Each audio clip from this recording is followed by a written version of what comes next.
Praise lord. అందరికీ కూడా క్రీస్తు నామముపేట శుభాభివందనాలు తెలియజేసుకుంటూ ఉన్నాం. ఈ క్రిస్మస్ అకేషన్లో మరి అనేకమైన మెసేజెస్ని మీకు పంపిస్తున్నాను.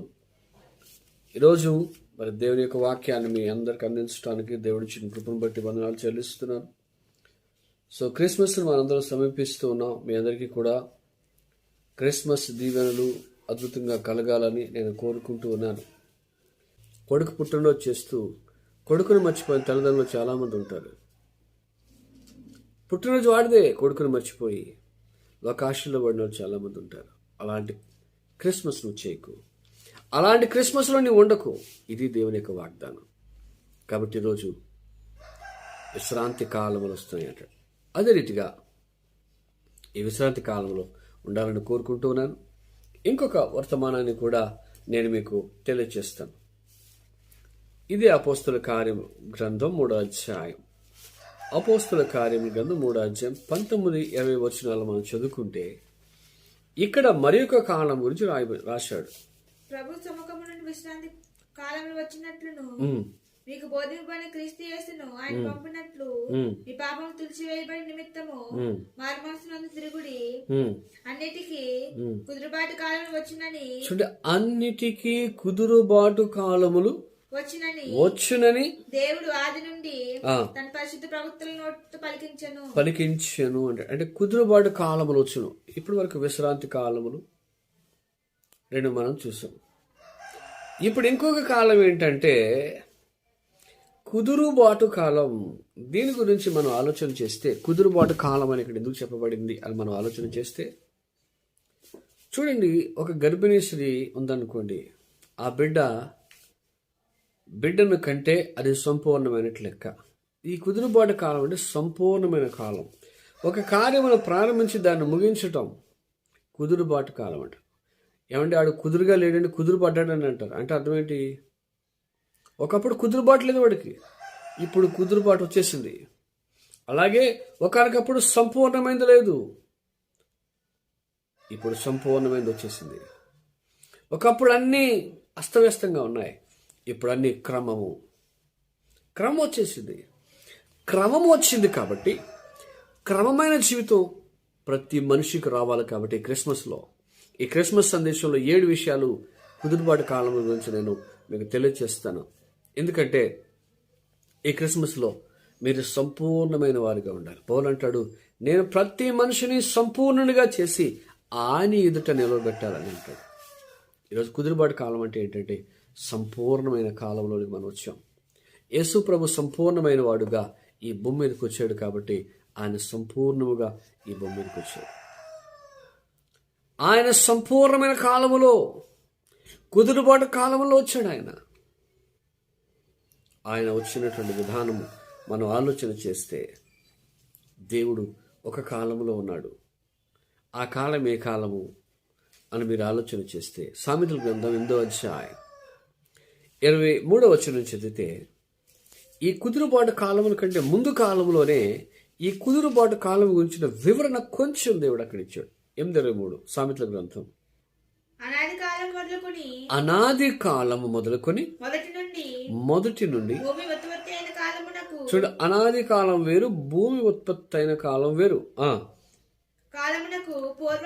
పూర్వము చూడండి, ఇక్కడ అనాది కాలం మొదలుకొని మొదటి నుండి భూమి ఉత్పత్తి అయిన కాలమునకు పూర్వము నేను నియమింపబడితిని అన్నాడు. అంటే దేవుడు ఎప్పుడు నియమింపబడ్డాడు? అనాది కాలం మొదలుకొని భూమి ఉత్పత్తి అయ్యే కాలము మొదలుకొని ఇవన్నీ కాలాలు మనం ఆలోచిస్తే బైబిల్లో ఆది కాలం, అనాది కాలం, పురాతన కాలం ఇలా చెప్పబడుతుంది. ఆల్రెడీ నాది యూట్యూబ్లో ఒక మెసేజ్ ఉంటుంది, చూడండి. ఈ యొక్క అనాది కాలంలోనే యేసు ప్రభువారు నియమింపబడ్డారు. ఎందుకు నియమింపబడ్డారు? ఒక కుదురుబాటు కాలం వస్తుంది, అసంపూర్ణంగా ఉన్న దాన్ని సంపూర్ణం చేయాలి. ధర్మశాస్త్రము దేనికి సంపూర్ణ సిద్ధి కలుగు చేయలేదు. ధర్మశాస్త్రము సంపూర్ణ సిద్ధి కలుగు చేయలేదు. కాబట్టి ధర్మశాస్త్రము కంటే గొప్పవాడైనటువంటి యేసు ప్రభువారు మెల్కీసెదెకు క్రమంలో చేరిన వాడై సంపూర్ణ సిద్ధి కలుగు చేయటానికి యేసు ప్రభువారు కుదురుబాటు కాలములలో ఈ భూమి మీదకి వచ్చినట్లుగా మనం చూస్తాం. 7 విషయాలు ఈ కుదురుబాటు కాలం గురించి మనం నేర్చుకుందాం. మీరు వాక్యం చదివితే ఈ వాక్యంలో ఉన్న విధానం ఏమిటంటే కుదురుబాటు కాలముల యొక్క వివరణలో కొన్ని పాయింట్స్ 7 విషయాలు మీకు తెలియజేస్తాను. దయచేసి మీరు కాలముల గురించి కొన్ని విషయాలు నేను తెలియజేస్తాను, మీరు నేర్చుకోండి. గలతీయులకు రాసిన పత్రిక 4వ అధ్యాయం 4వ వచనం మొదటిగా మనం చూద్దాం. గలతీయులకు రాసిన పత్రిక 4వ అధ్యాయం 4వ వచనంలో ఒక అద్భుతమైన విషయం అక్కడ రాయబడింది. అయితే కాలము పరిపూర్ణమైనప్పుడు దేవుడు చూడండి, ఇక్కడ కాలము పరిపూర్ణమైనప్పుడు అంటే ఒక కాలం అసంపూర్ణంగా ఉంది. అసంపూర్ణమైన కాలములో, ఒకసారి పరిపూర్ణము లేని కాలములో దేవుడు కాలము పరిపూర్ణం చేశాడు. అదే కుదురుబాటు కాలమునకు ఎగ్జాంపుల్గా మనం చెప్తున్నాం. కుదురుబాటు కాలం ఏంటంటే గర్భిణీ స్త్రీ బిడ్డను ప్రసవించటం కుదురుబాటు కాలం అయితే, యేసుప్రభువు వారు సంపూర్ణముగా లేనటువంటి ఈ లోకములోనికి వచ్చి సంపూర్ణమైన కాలములో వచ్చాడు. ఆ కాలమే కాలము పరిపూర్ణమైనప్పుడు దేవుడు తన కుమారుని పంపెను అంటాడు. ఎందుకు కుదురుబాటు కాలం వచ్చాయి? ఎందుకు యేసుప్రభు పంపబడ్డాడు అంటే, పాపములో ఉన్న మనలను పరిశుద్ధులుగా మార్చటానికి, పరిశుద్ధులుగా చేయటానికి యేసుప్రభు వారు ఈ భూమి మీదకి పంపబడినట్లుగా దేవుని యొక్క వాక్యం ఇక్కడ తెలియజేస్తుంది. కాబట్టి కాలము పరిపూర్ణమైన ముందు రాలా. ఎప్పుడు పడితే అప్పుడు దేవుడు రాడు. ప్రతిదానికి ఒక సిస్టమ్ ఉంది, ప్రతిదానికి ఒక మెథడ్ ఉంది. ఎప్పుడు పడితే అప్పుడు రాడు. నేను ఒకసారి ఒక కూటానికి వెళ్తే ఆ కూటంలో పాస్టర్ గారు అన్నారు, అయ్యా మీరు ఇక్కడ కూర్చోండి, మేము పిలుద్దాం వదిలిగాని అన్నారు. పాటలు అయిపోతున్నాయి, అర్థమైపోతున్నాను, పిలట్లా. ఏనంటే మీరు లాస్ట్లో రావాలండి, మేము పిలుస్తాం, స్టేజ్ మీద పిలుస్తాం. ఆరాధనలో లేదు, పాటల్లో లేవు. ఆడు పిలిచినప్పుడు మనం వెళ్ళాలి. పిలిచినప్పుడు మనం వెళితే అప్పుడు వాక్యం ఇస్తారండి. ఏమండి, అది సంపూర్ణం కాదు. సేవకుడు నేను పిలిచినప్పుడు నేను రవరండని 22 అని చెప్పేసి ఆడిష్టం వచ్చినప్పుడు వెళ్తాడు స్టేజ్ మీదకి, ముందే రారు. కొంతమంది ఈ మధ్య కాలంలో అలా మొదలెట్టేశారు. దేవుడు అలా చెప్పట్లేదు. సంపూర్ణముగా నువ్వు దేవుని వాక్యం చెప్పేటప్పుడు ఆరాధనలో ఉండాలి. ఆరాధన నా కొరకు కాదని అనుకోకు. సంపూర్ణమైనప్పుడు దేవుడు వచ్చాడు. కాలము సంపూర్ణమైనప్పుడు పాపమును తీసివేసి పరిశుద్ధులుగా చేయటానికి ఆ కాలము సంపూర్ణమైనప్పుడు యేసుప్రభు వచ్చాడు. యేసుప్రభు గురించి ప్రవచించినటువంటి యెషయా మనకు తెలుసు. కన్యక గర్భవతి కుమారుని కొనును అంటాడు. ఈ మాట ఎప్పుడు చెప్పాడు? ఇంతకుముందే చెప్పాడు.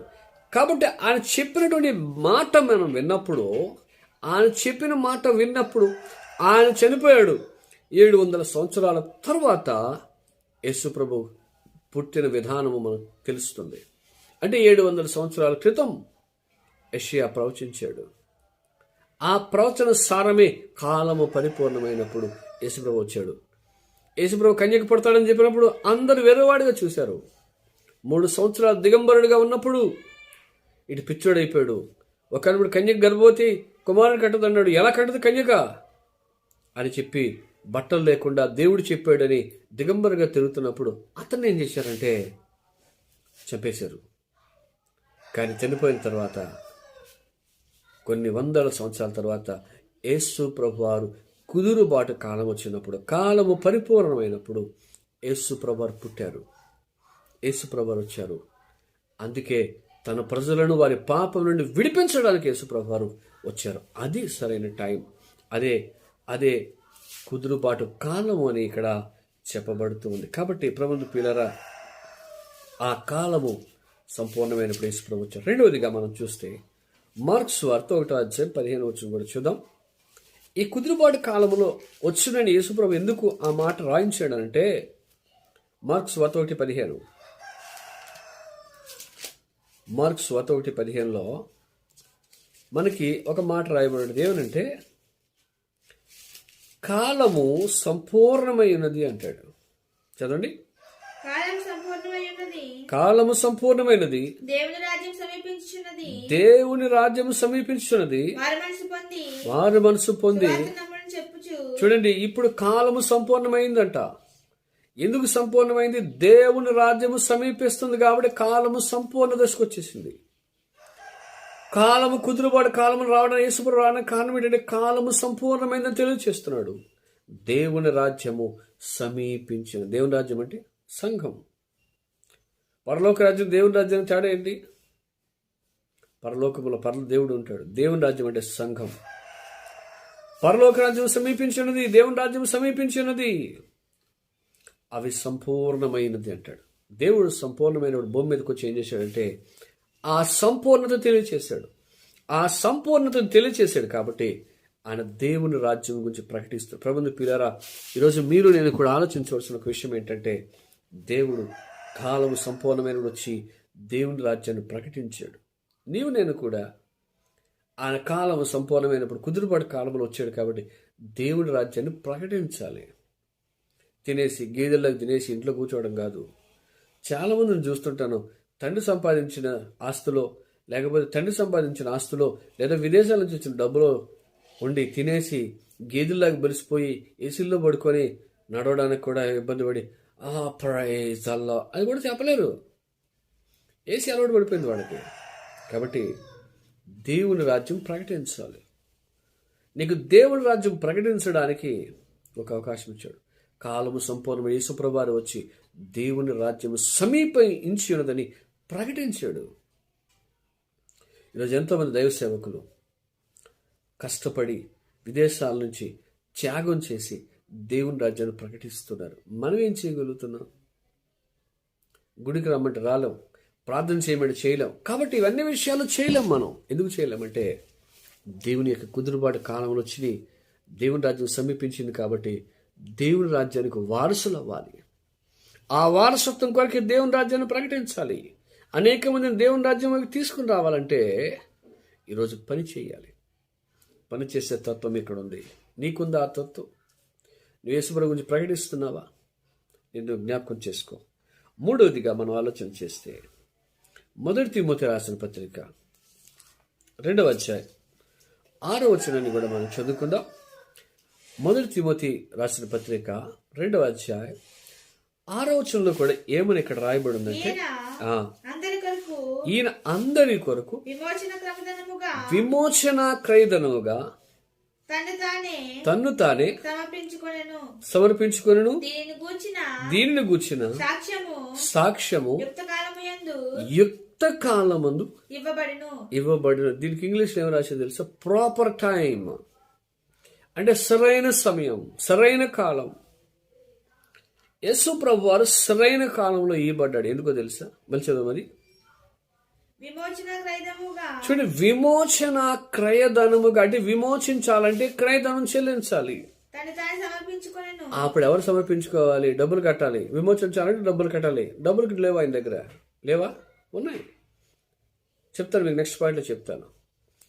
ఆయన దగ్గర అన్నీ ఉన్నాయి. కానీ ఆయన ఏం చేశాడు? తన్ను తానే సమర్పించుకొని ఆ సాక్ష్యమును యుక్త కాలమును ఇచ్చాడు. ఎందుకంటే కాలం సంపూర్ణమైపోయింది. యుక్త కాలమును సరైన టైంలో యేసుప్రభు వారి భూమి మీదకి వచ్చి ఆయన ఏం చేశాడు? ప్రాపర్ టైంలో మనందరినీ విమోచించాడు. అది దాని అర్థం. ఈరోజు యేసుప్రభు ప్రాపర్ టైంలో సరైన టైంలో విమోచింపకపోతే విమోచన లేదు, పాప విమోచన లేదు. ఆయన రావడం బట్టి పాపం చేసిన రాత కూడా చంపాలి. కానీ యేసుప్రభు వారు ఏం చేశారంటే యుక్త కాలంలో ఆయన మన కొరకు విమోచన క్రయధనమును చెల్లించాడు. అందుకే మీరు వెల ఇచ్చి కొనబడిన వారిని దేవుని యొక్క వాక్యం చెప్తుంది. ఇక్కడ దేవుడు కొన్నాడు. ఎలా కొన్నాడు? వెల ఇచ్చి ఆయన అమూల్యమైన రక్తము చేత నిన్ను కొన్నాడనే సంగతిని మీరు జ్ఞాపకం చేసుకోవాలని నేను ప్రభు పేరట నేను తెలియజేస్తున్నాను. 4వదిగా మనం చూద్దాం. మొదటి తిమోతి 6వ అధ్యాయం 15వ వచనం చదువుకుందాం. మొదటి తిమోతి 6వ అధ్యాయం 10. శ్రీమంతుడును అద్వితీయుడగు సర్వాధిపతి యుక్త కాలమయందు ఆ ప్రత్యక్షతను కనపరచును అంటాడు. ఇప్పుడు ఏ ప్రత్యక్షత కనపరుస్తాడు? ఏమి కనపరిచాడు? యేసు ప్రభు ప్రత్యక్షత కనబడింది. యేసు ప్రభు ప్రత్యక్షపరచబడ్డాడు. అయితే ఇక్కడ శ్రీమంతుడు అన్నాడు. ఏమంతుడు? శ్రీమంతుడు అంటే అనేకమైన సంపదలు కలిగిన వాడు శ్రీమంతుడు. ఆ మధ్యకాలంలో ఎవడో సినిమా తీశాడు శ్రీమంతుడు అంటే. శ్రీమంతుడు అంటే అర్థం ఏంటి? అన్ని సంపదలు కలిగిన వాడు. మరి ఆ సినిమా తీసినోడు కానీ ఆ హీరో కానీ అన్నీ ఉన్నటువంటి వాడా? సర్వ సంపదలు ఉంటాయి ఆయన దగ్గర? లేవు. శ్రీమంతుడును అద్వితీయుడు అంటే ద్వితీయుడు లేడు, ఈయన ఒక్కడే అద్వితీయుడును సర్వాధిపతి యుక్త కాలము యందు ఆ ప్రత్యక్షతను అంటే యుక్త కాలంలో సరైన టైంలో ఈయన ప్రత్యక్షపరచబడతాడు. ఈరోజు విశ్రాంతి కాలంలో కుదురుబాటు కాలం రావడానికి గల కారణం ఏంటంటే యేసు ప్రభు వారు యుక్త కాలమందు శ్రీమంతుడు గారి ప్రత్యక్షమయ్యాడు. ఈ శ్రీమంతుడుకు దేవుడు ఎందుకు ప్రత్యక్షమయ్యాడంటే నిన్ను ఆశీర్వదించుటకు, దుష్టత్వను మళ్లించి నిన్ను ఆశీర్వదించుటకు శ్రీమంతుడకు దేవుడు ఈ భూమి మీదకి వచ్చినట్లుగా మనం చేస్తాం. ఇక్కడ చూడండి, యుక్త కాలం అనే మాట దగ్గర హిస్ ఓన్ టైం అని ఉంటుంది. ఓన్ టైం అంటే అర్థం ఏంటి? దేవుడు ఏది అనుకుంటాడో ఆ టైంలో వస్తాడు. యుక్త కాలం అంటే గాడ్స్ ఓన్ టైం. నువ్వు ఎక్స్పెక్ట్ చేయలేవు దాన్ని. రెండోది అక్కడ ఎప్పుడు వస్తుందో ఎవరికి తెలియదు. డోంట్ ఎక్స్పెక్ట్, కానీ వస్తాడు అని నమ్మడమే విశ్వాసం. ఐదవదిగా మనం చూద్దాం తీతు పత్రిక 1:4 చదువు 2, 3, 4 మీరు చదివితే తీతు పత్రికలో ఒక మాట రాయబడింది. అక్కడ దేవుడు అనాది కాలంలోనే దేవుని వాగ్దానం ఉంది. ఆ వాగ్దానం చేసిన దేవుడు, ఆ వాగ్దానాన్ని పరిపూర్ణం చేసిన దేవుడు. తీతు పత్రిక 1:4 అక్కడ రాయబడింది ఏంటంటే, ఈ విషయంలో 4 తండ్రి అయిన దేవుని నుండి తన రక్షకుడైన క్రీస్తు యేసు నుండి కృపా కనికరమును సమాధానమును మీకు కలుగును గాక.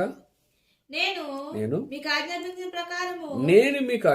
ప్రకారం నీవు లోపముగా ఉన్న వాటిని దిద్ది ప్రతి పట్టణంలోను పెద్దలను నియమించి నిమిత్తమే నేను క్రేతులో నిన్ను విడిచి వచ్చితిని. ఎవడైనను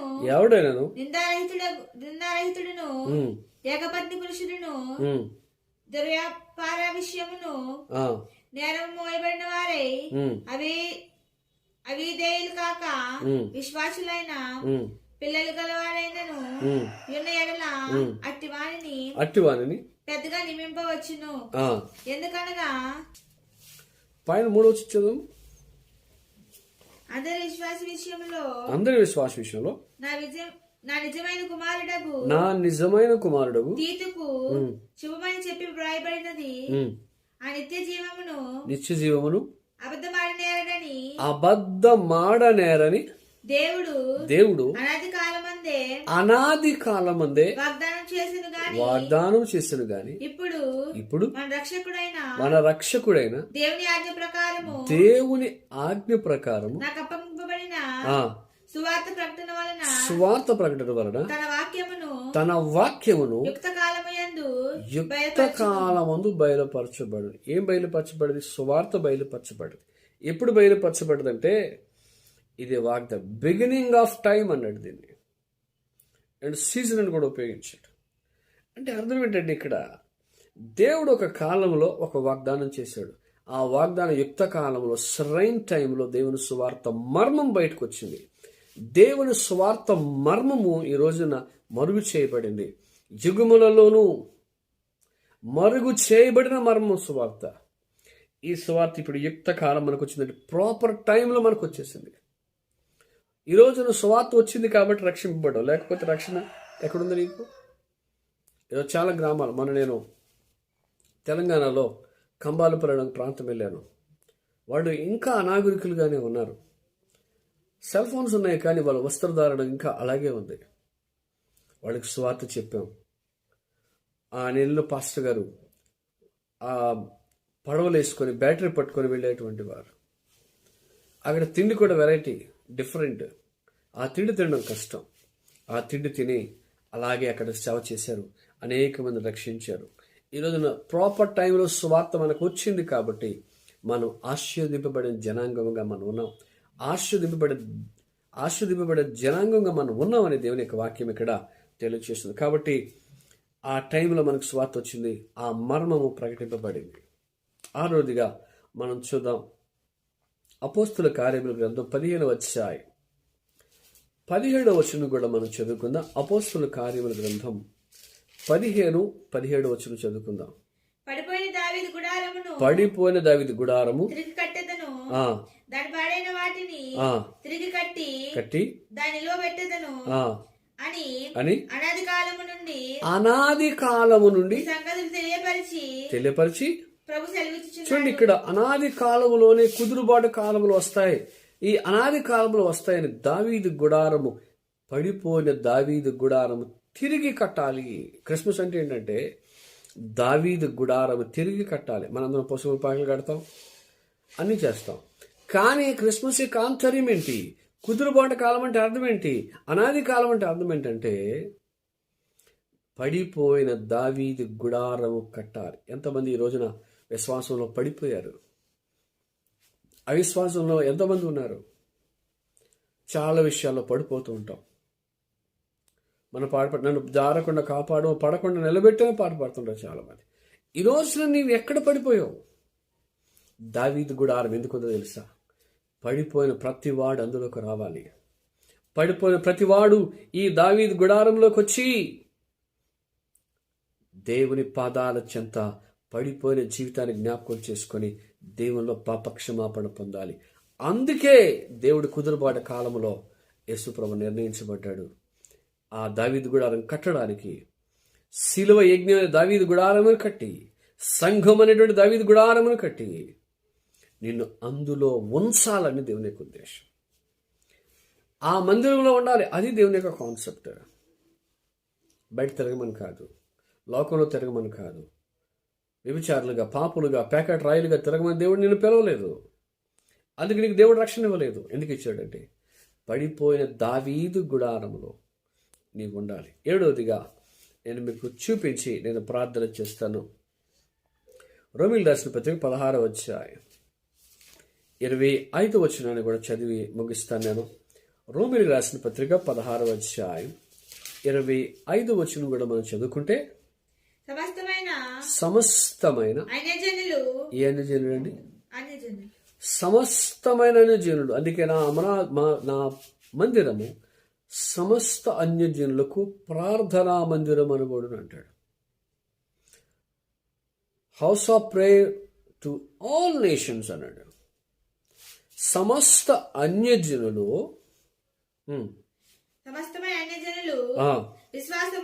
విశ్వాసమునకు అన్యజనులు ఏం చేయాలి? విశ్వాసమును విధేయులు అవడానికి అనాది నుండి రహస్యముగా ఉంచాడట. దేవుడు అనాది కాలంలోనే దేవుడు ప్రణాళిక కలిగి ఉన్నాడు. స్వార్థ ద్వారా అన్యజనులు విశ్వాసంలో విధేయులు అవ్వాలని దేవుడు ఏం చేశాడంటే స్వార్థను మర్మాన్ని మరుగుపరిచాడు. ఈ స్వార్థ మర్మం ఏంటి అంటే అన్యజనుడు, సమస్తమైన అన్యజనుడు దేవునికి విధేయులు కావాలి.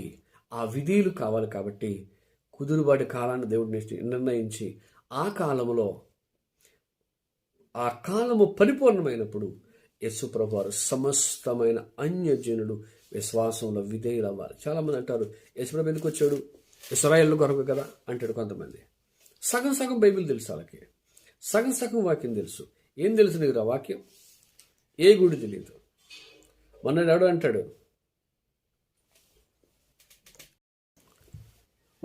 అంటాడు, సమస్తమైన అన్యజనులు విశ్వాసములు విధేయులగినట్లు అంటాడు. మొదలు ఉన్నారు. ఇశ్రాయేలు కొరకు వచ్చాడు కదండి. బైబిల్ జాతకు చదువు. ఈ దొడ్డివి కానీ వేరే గొర్రెలు ఉన్నాయి, వాటిని కూడా తోలుకొస్తాడు. కానీ ఫస్ట్ ప్రిఫరెన్స్ ఎవరికి ఇచ్చాడు? అన్యజనుల ప్రవేశం సంపూర్తి వరకు ఇశ్రాయేలుకు కఠిన మనసు. ఇది దేవుడే ఏర్పాటు. అది కానీ స్వార్థ మర్మం సమస్తమైన అన్యజనులు ఆయనకి విధేయులగినట్లు, రహస్యముగా దేవుడి సువార్తను ఉంచాడు. ఇప్పుడు బయలుపరిచాడు. ఎప్పుడు బయలుపరిచాడు? బాప్తిస్మం ఇచ్చి యోహాను పరలోక రాజ్యం సమీపించినది, మారు మనసు పొందుడి అన్నాడు. అప్పుడు ప్రారంభమైనటువంటి ఈ యజ్ఞం యేసు ప్రభు కాలం పరిపూర్ణమైనప్పుడు వచ్చి దేవుని రాజ్యాన్ని ప్రకటించాడు. ప్రకటించిన యేసు ప్రభు వారు ఇక్కడ మనం ఆలోచిస్తే సమస్తమైన అన్యజనులకు విధేయులు అవ్వాలి. అదే కాన్సెప్ట్తో యేసు ప్రభు వారు కుదురుబాటు కాలములు అని అన్నాడు. ఈరోజు కుదురుబాటు కాలం అంటే అర్థం ఏంటంటే సరైన టైంలో యేసు ప్రభు వచ్చి మనలను కుదురుపరచడానికి, కుదురుగా మన జీవితాలు ఉండడానికి యేసు ప్రభు వారు సిలువ అనే మ్రానునికి పునరుద్ధానమైనటువంటి విజయాన్ని అందుకొని మనందరినీ కూడా ఆయన సారూప్యములోనికి మార్చటానికి యేసు ప్రభు వారు ఈ భూమి మీదకి వచ్చాడు. మనందరం ఎలా ఉండాలి? ఎందుకు యేసు ప్రభు సరైన టైంలో వచ్చాడు అంటే మనమందరము కూడా ఆయన సారూప్యములో మార్చబడాలి, ఆయన పోలికగా మార్చబడాలని యేసు ప్రభు వారు ఈ భూమి మీదకి వచ్చినట్లుగా దేవుని యొక్క వాక్యం చెప్తుంది. కాబట్టి మనందరము కూడా ఎలా ఉండాలంటే యేసు ప్రభు యొక్క సారూప్యములోనికి మార్చబడాలి. రోమా 8:29 మీరు చదువుకుంటే ఆఖరిగా ముగిస్తాను. రోమిలికి రాసిన పత్రిక 8:29లో అద్భుతమైన మాట. దేవుడు కుదురుబాటు కాలములలో కాలం పరిపూర్ణమైనప్పుడు అనాది కాలంలో దేవుని సంకల్పం ఏమిటి అని మనం ఆలోచిస్తే శిలువ మరణ పునరుద్ధానం ఎందుకు అనంటే 8:29 రోమిలికి రాసిన పత్రిక ఏంటంటే ఎందుకనగా తన కుమారుడు అనేక సహోదరుల జ్యేష్ఠుడు ముందుగా నిర్ణయించును ఎరుగును వారు తన కుమారునితో సారూప్యము గలవారవునట్లు అన్నాడు. ఎందుకు ఈ శిలువ యాగం, ఎందుకు యేసుప్రభు రావడం, ఎందుకు ఈ కుదురుబాటు కాలములు, ఎందుకు ఈ విశ్రాంతి కాలములు, ఎందుకు ఈ అనాది కాలంలో సంకల్పం అని అంటే మనం అందరం యేసుక్రీస్తుతో సారూప్యము గలవారుగా మార్చబడాలి. ఇది దేవుని కృప. Praise the lord. ఈ మాట చదివిన పులకరిస్తుందని నాకు. యేసు ప్రభు వారితో ఆయన సారూప్యం గలవారుగా మారిపోవాలి. నల్లగా ఉంటే తెల్లగా అవ్వాలని మేకప్ వేసేస్తున్నాం. ఎందుకు? నేను అందంగా ఉండే వరుసలో ఉండాలి. రకరకాల హెయిర్ స్టైల్స్ రకరకాలు వచ్చేసినాయి. కానీ నేను యేసు ప్రభుతో సారూప్యం గలగారు ఉండాలని ఏం చేస్తున్నావు? యేసు ప్రభు సారూప్యంలో కలవడానికి ఏం చేస్తున్నావు? ప్రార్థిస్తున్నావా? ఆరాధన చేస్తున్నావా? దేవుని మహిమపరుస్తున్నావా? రాత్రి చెప్పిన అరుణోదయ దర్శనం వచ్చింది చాలా మందికి. నీకు దర్శనం కలగట్లేదంటే అర్థం ఏంటి? ఇంకా నీకు కుదురుబాటు కాలం రాలేదు. యేసు ప్రభు నమ్మే కానీ కుదురుబాటు లేదు నీకు. నీ పిల్లలకు కుదురుబాటు లేదు, నీకు లేదు. గుడికి రారు, విశ్వాసం ఉండదు, ప్రార్థన ఉండదు. ఎవరి మా గురించి ప్రార్థన చేయండి. నువ్వేం చేస్తావు? కాబట్టి ఈరోజు వాక్యాన్ని జ్ఞాపకం చేసుకుందాం, వాక్య ప్రకారం జీవిద్దాం. కుదురుబాటు కాలం గురించి, విశ్రాంతి కాలం గురించి దేవుడు చెప్పిన మాటలను దేవుడు దీవించి ఆస్వాదించును గాక. ఆమేన్. ప్రార్థించాను. పరిశుద్ధ ప్రేమ గల తండ్రి, ఈ బిడ్డలందరినీ మీరు ఆశీర్వదించండి. నీ ఆశీర్వాదంతో నింపి కాపాడి కృపచే సహాయం చేసి దీవించండి. యేసు నామమున తండ్రి. ఆమేన్. హ్యాపీ క్రిస్మస్ అందరికీ. వందనాలు.